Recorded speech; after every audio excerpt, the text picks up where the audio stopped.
ભરૂચમાં આવેલ શક્તિનાથ મહાદેવ મંદિર પાસે આવેલ સરકાર ક્વાર્ટરની દિવાલને અડીને 10 ઝૂંપડાઓમાં ગરીબ શ્રમજીવી વર્ગના ઝૂંપડાઓમાં અચાનક ભીષણ આગ ભભૂકી ઉઠતા આજુબાજુમાં રહેતા રહેવાસીઓ સહિત મુખ્ય માર્ગ પરથી પસાર થતા વાહન ચાલકોમાં નાશભાગ મચી જવા પામી હતી।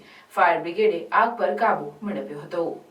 ભરૂચના વોર્ડ નંબર 3માં વર્ષોથી શક્તિનાથ મહાદેવ મંદિરની પાછળ આવેલ સરકારી ક્વાર્ટરની દિવાલ અડીને 10 જેટલા શ્રમિક પરિવાર ઝૂંપડાઓ બાંધીને પોતાનું જીવન ગુજારતા રહે છે। આ ઝૂંપડાઓમાં અચાનક આગ ફાટી નીકળી હતી। આગની ઘટનામાં આગે એક બાદ એક એમ 8થી 10 ઝૂંપડાઓને પોતાના લપેટમાં લેતા શ્રમિક પરિવાર અને નજીકમાં આવેલા સ્થાનિકો રહેવાસીઓમાં નાસભાગ મચી જવા પામી હતી।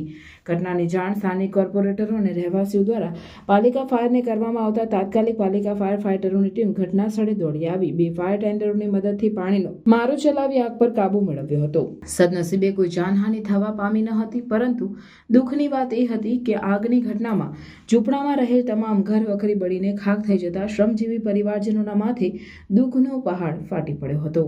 નમસ્કાર। શક્તિનાથ પાસેનો વિસ્તાર નારાયણનગર 1માં ઝૂંપડપટ્ટીમાં આગ લાગી હતી। કોઈને જાનહાનિ નથી અને અમને જાણ કરતાં તરત જ અમે ફાયરની ગાડીનો બંદોબસ્ત કરીને ત્યાં ગાડી અમારી ફાયરની ટીમ, અમારા ત્યાંના સ્થાનિક સભ્યો અને અમે તાત્કાલિક પહોંચીને કોઈને નુકસાન ન થાય એ રીતેની કાર્યવાહી અમે હાથ ધરી છે અને એ લોકોને કંઈ નુકસાન ન થાય એનું પણ અમે ધ્યાન રાખીશું। જેની જાણ સ્થાનિક કોર્પોરેટર તેમજ પ્રમુખશ્રી દ્વારા કરવામાં આવતા ફાયર બ્રિગેડની 2 ગાડી તાત્કાલિક ઘટના સ્થળે આવી આગને સંપૂર્ણ કાબૂમાં કરેલ છે। ઘટનામાં કોઈપણ ઈજા કે કોઈપણ જાનહાનિના અહેવાલ નથી અને હાલમાં કુલિંગની કામગીરી ચાલુ છે અને આગ સંપૂર્ણ કાબૂમાં છે।